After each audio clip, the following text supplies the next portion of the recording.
What's good, LATD Nation? This is your boy Jay. We back here with another video. That's all I got to say, Rod.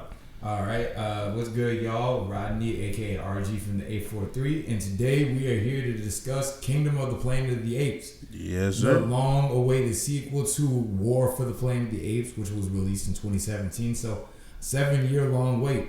Mm-hmm. And a little backstory about these movies.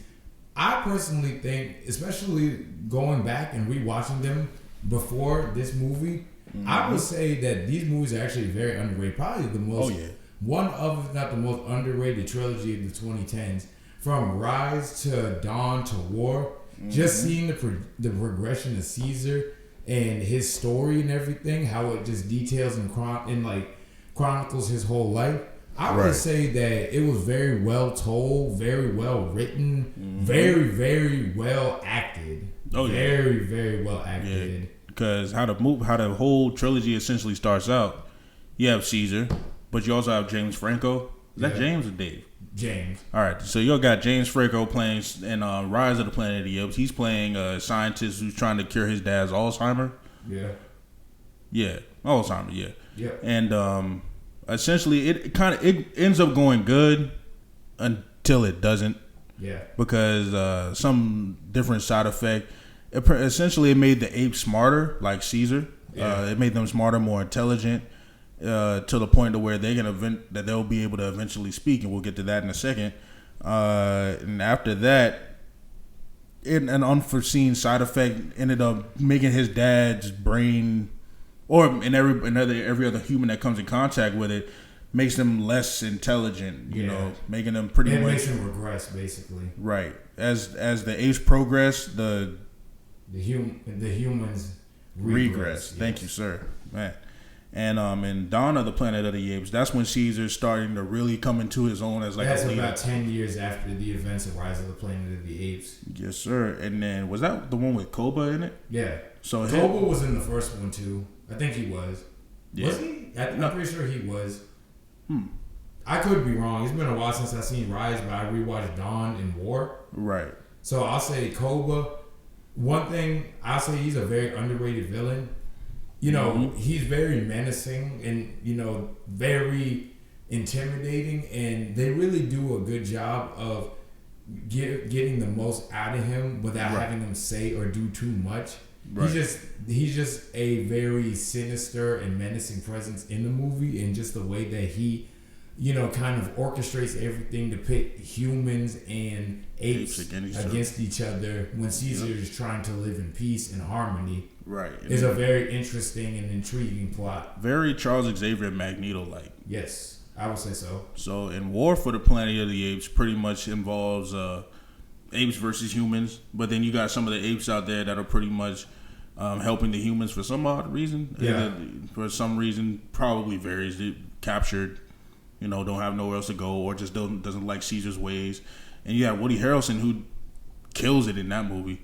Very much so, yeah. And simply it's just apes versus humans. But now this is like much generations later in this Kingdom of the Planet of the Apes, which is something that I would say is to the movies better. Oh, that's to its advantage, because I feel like with the way that War for the Planet of the Apes ended, it's been almost 10 years, so if you ain't see, Caesar died at the end of War for the Planet of the Apes. I didn't want to say it, but yeah. So I think that with that movie concluding his story, right, it made sense for them to make this movie generations after the events of those first three. And I think that one of the smartest things that this movie does with that premise and that idea is kind of establishing Caesar as sort of this mythological, almost sort of like Jesus-like. Yeah, basically this Jesus figure to the apes, in the sense that he's become sort of mythologized and sort of like, made into this symbol, essentially. Right. And it's interesting to see how apes really, all these generations later, have kind of maybe sort of withheld or sort of continued with what he taught and what he established in those first three. But then you always got those some that just twist his word. I'm sorry. No, you're good. But he always got those some who just twist his words all completely wrong. Yeah. And like kind of like modern day when it comes to the Bible. But, Exactly. But So, shoot, that's an issue for another day. yeah. So that I think that's one of the most interesting aspects of this movie is how his teachings and how he is viewed is explored. Mm-hmm. You know, because this is supposed to be about 300 years after the events of War for the Planet of the Apes. So Right. at this point, apes have sort of broken off into tribes and clans and things like that. Right. They've kind of established their own societies while humanity has regressed down to like its bare essentials, essentially. Mm-hmm. And so I would say that starting off, once again, the mocap and just the technology behind it is just unreal. Like, Oh, yeah, to definitely. a point the way it looks almost photorealistic. Like it looks like an actual ape. Right. And the amount of expression and just the overall way that these apes like can emote and just the animation with them is just like truly something to behold. Mm-hmm. So keeping in tow with that, the technology of course is amazing. You Right. know, to be expected. Now, as for the characters and the world and everything, this being set 300 years later, and with these tribes, one has been established as being like sort of an eagle tribe. Right. And there are basically hunters, as they're called, and one of the hunters that we follow, his name is Noah. So essentially, he's tasked with sort of becoming the leader of his tribe, eventually taking that mantle from his father whenever it's his time. Right. And as for Noah, like I thought he was a pretty cool character. He's not Caesar, but I like that they didn't make him the stereotypical brash young man who just wants to, you know, who wants to be a leader, but he's so headstrong and doesn't want to, you know, doesn't want to listen to anybody. You know, He's very level-headed. Yeah, he's level-headed. He's calm. He's collected. He's very curious about things. Right. And he's very careful as to how he does stuff. He's not rash, like you say. He's not, you know, sort of hot-headed. He's very intentional about how he moves. I'll put it like this: he's kind of like Azuka Midoriya from My Hero Academia, because he's not the stereotypical headstrong shonen protagonist like Ichigo, like Goku, and like Luffy is, but he's more methodical. He likes to think. He's more of like a leader, you know? Yeah, and the movie does a really good job of establishing that with him and his two friends that he kind of takes, because in the movie, the beginning of the movie, no spoilers of course, them as hunters, they're about to have this ritual, this ceremony to where they're supposed to go to another level within the tribe.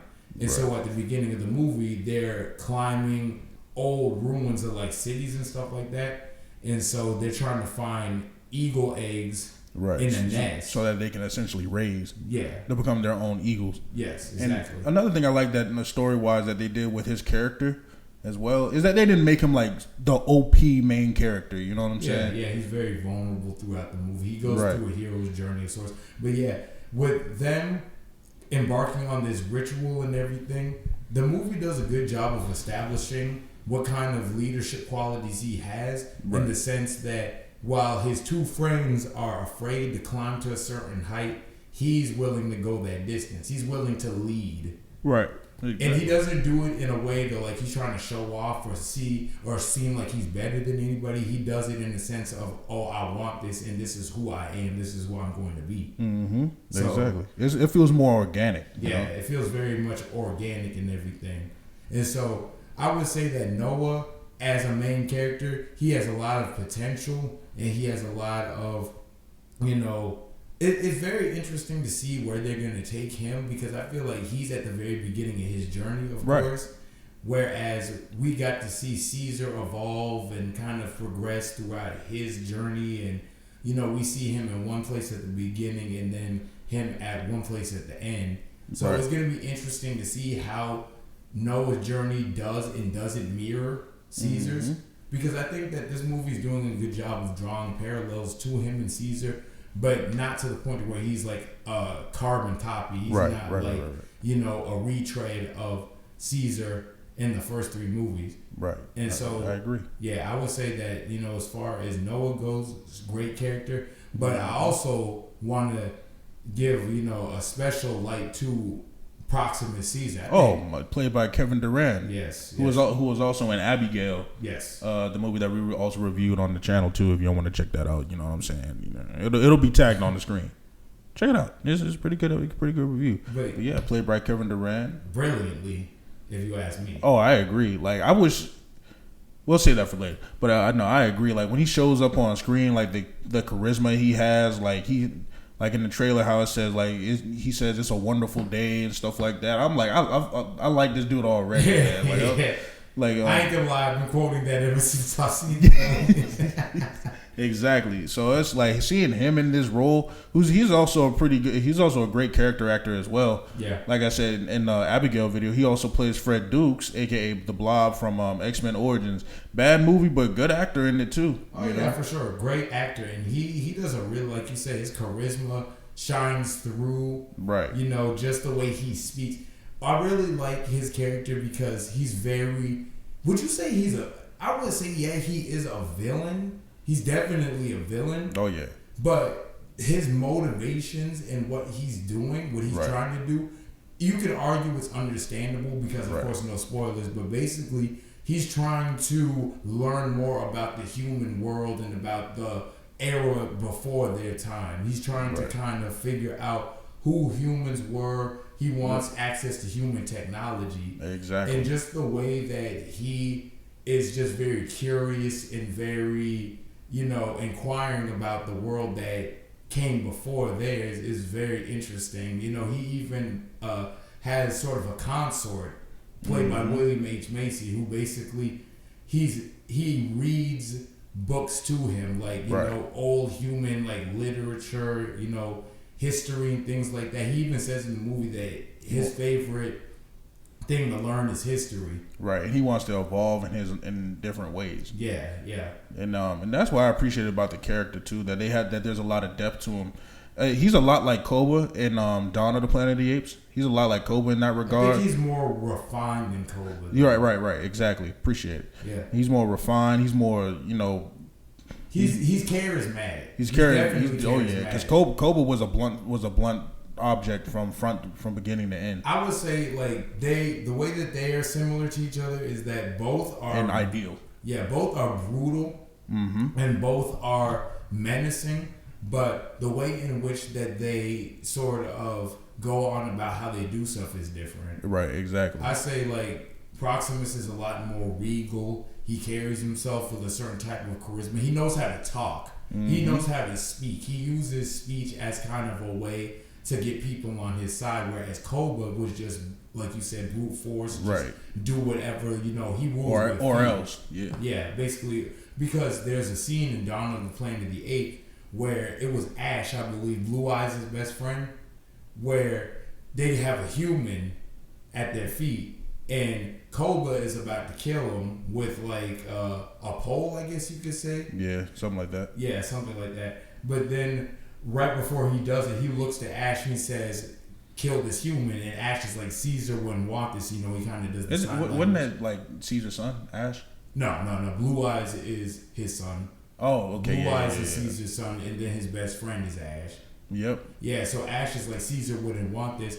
And, Koba grabs him and, drags him up the staircase and then just throws him over the balcony and kills him. Right. So. Oh, yeah, I remember that. Yeah, so Koba is very blunt force, brutal, do things my way or else. Right. But Proximus has a way of doing things in the sense that same sentiment is there, but the way in which he expresses it is different. Right. He's essentially he's a manipulator. Yeah.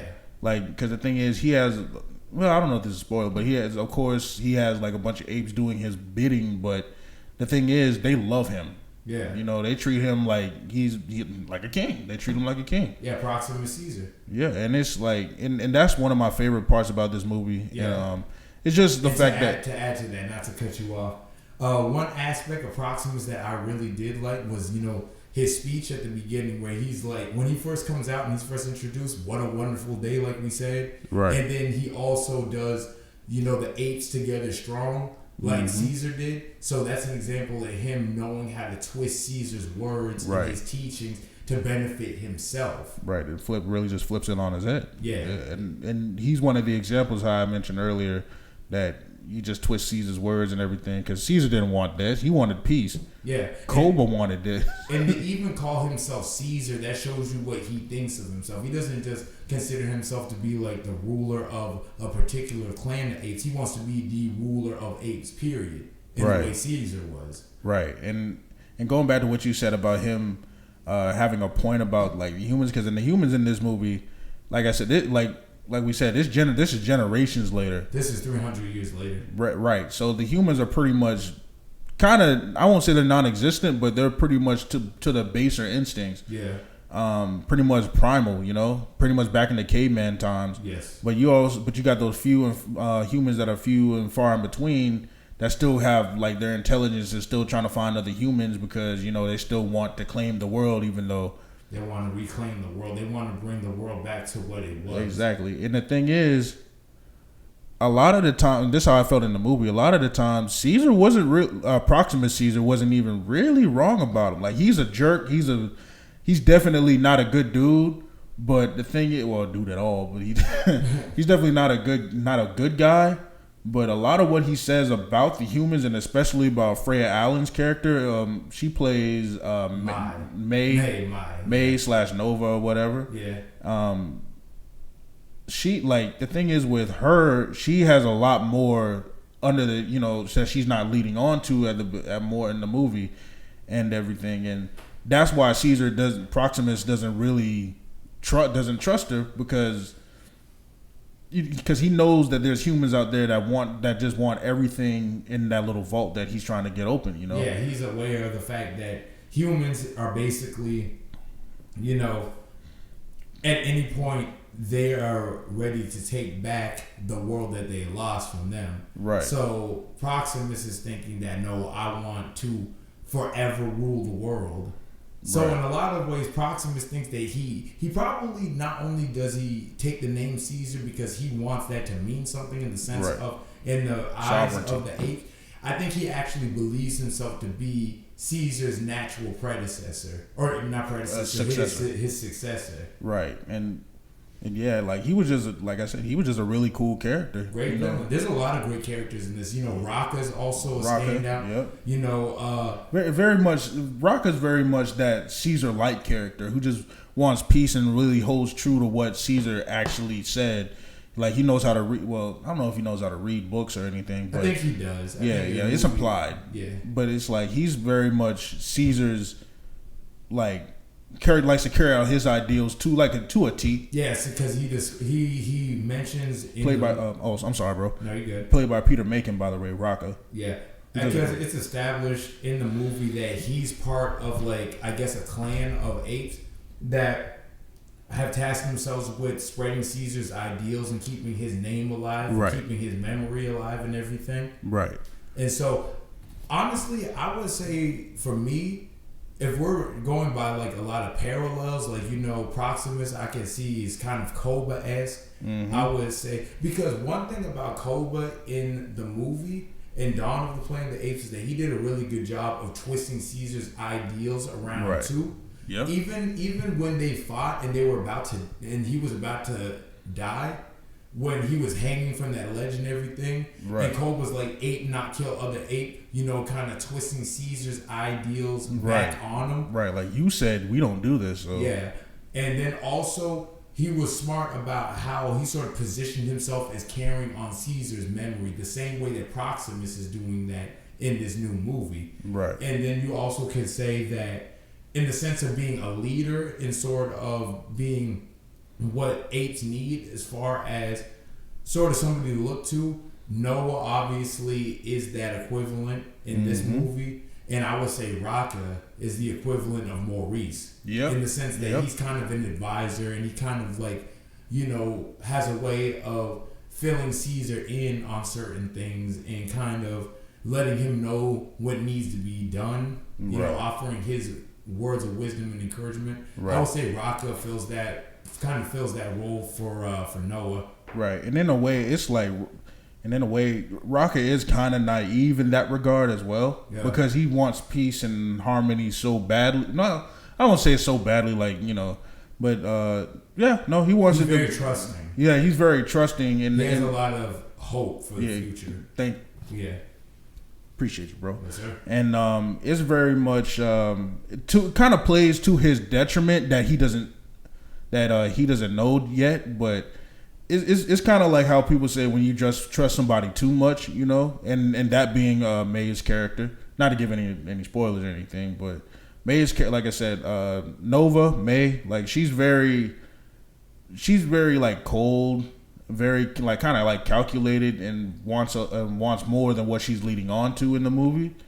But Rocket just trusts her, and he tells Noah that, treat her with respect. You know what I'm saying? Like Caesar would, you know? Yeah. He's very much what would Caesar do type of. Yeah, exactly. WWCD. That's definitely a good way to look at it. I definitely would say that he is a bit trusting, and he's very idealistic. He's hopeful that humans and apes can exist together, which makes sense because he's a follower of Caesar, and that's what Caesar preached. Exactly. And I think that, and not to cut you off, I think that May...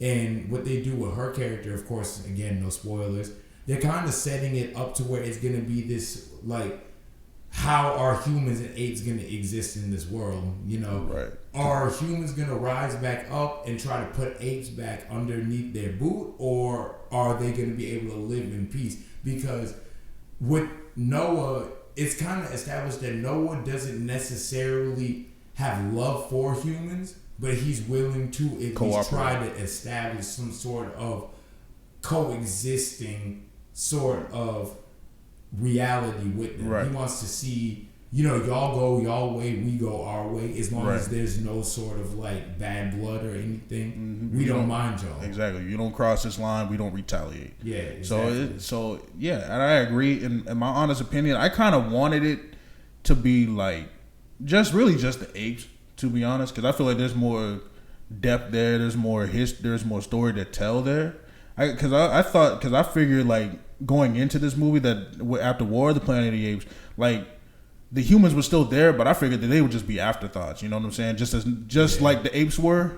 Just like the apes were before the virus broke out and everything. They would just be essentially just other animals that you see like running around the plains and stuff like that. Yeah, I agree. And you do see that to a degree, but also, there's still some out there there's still some out there that are still of the same kind of cloth that, you and me would be. Have the intelligence, have the ability to communicate with one another. Right. And that's what I kind of expected from the movie. Well, not that part, but I just expected them to be more on the back burner rather than being at the front more so. Because, like I said, I feel like they should have just resolved that in War. You know what I'm saying? Yeah. I see what you're saying, but I do feel like what they're doing with the humans is interesting.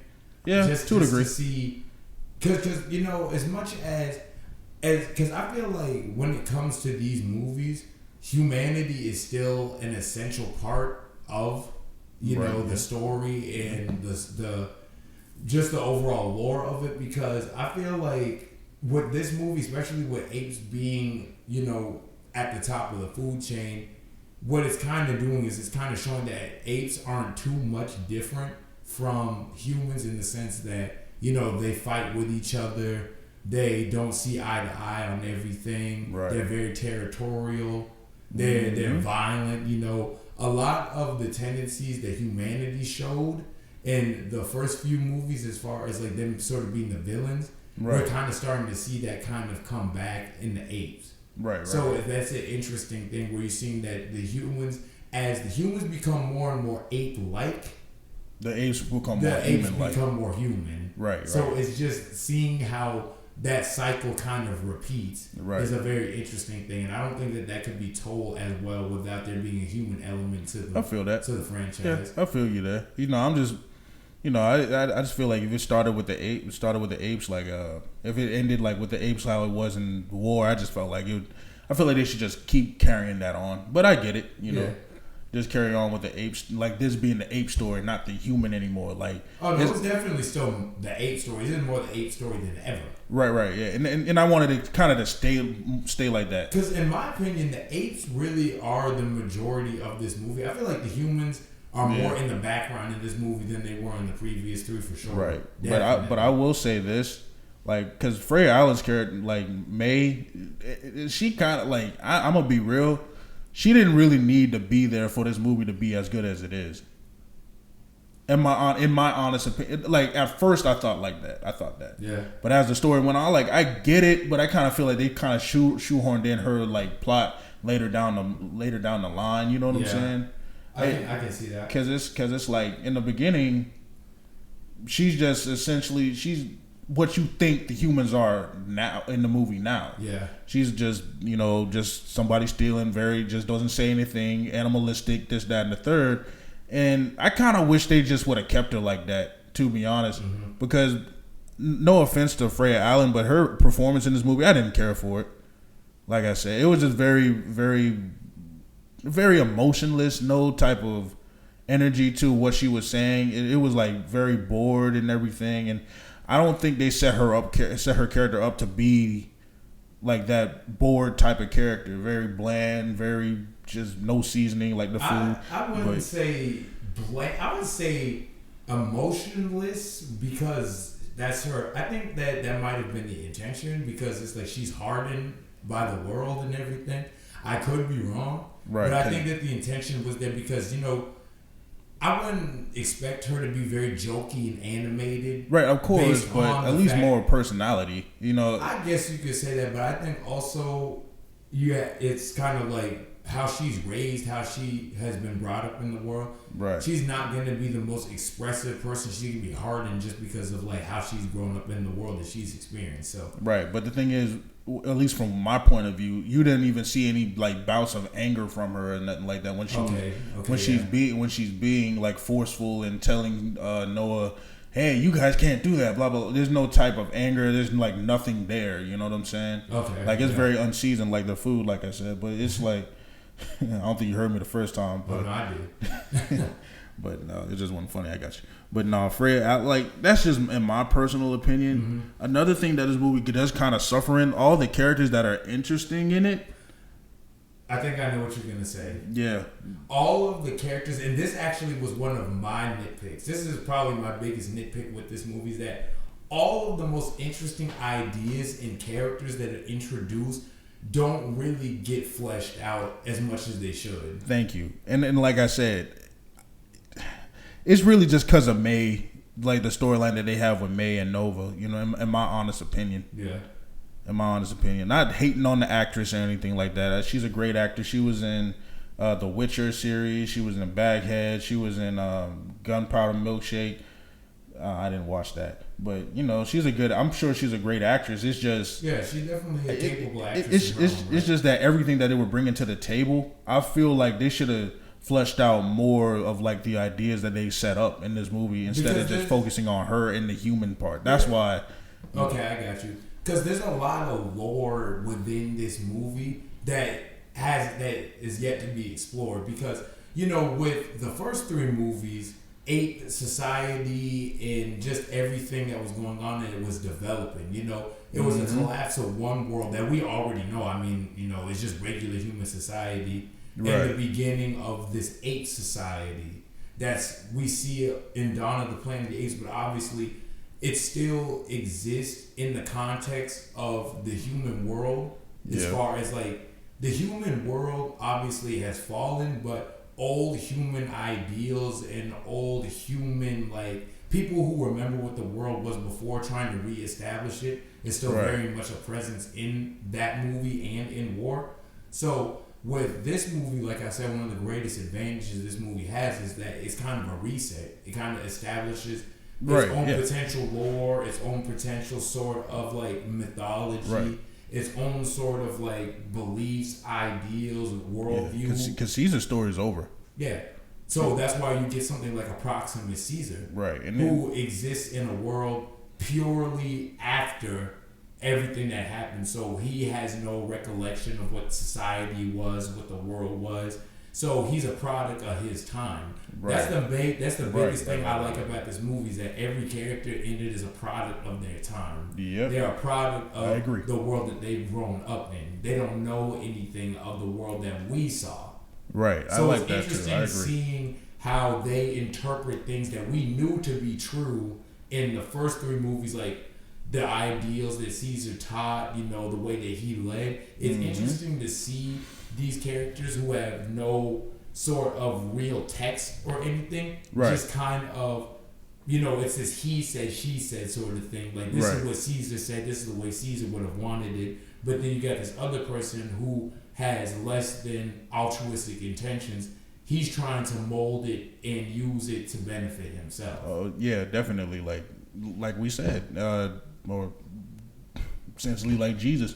Yeah. That parallels in today's world, and I agree. And I would love to see more from this universe. Exactly. That's the biggest thing. And so I can't even necessarily hate on the fact that it wasn't necessarily as explored as it could have been because, this was conceived as the first of a trilogy. It's pretty much confirmed that this is the start of a whole new saga. Right. It seemed like one movie I will compare it to, also in kind of pacing and tone.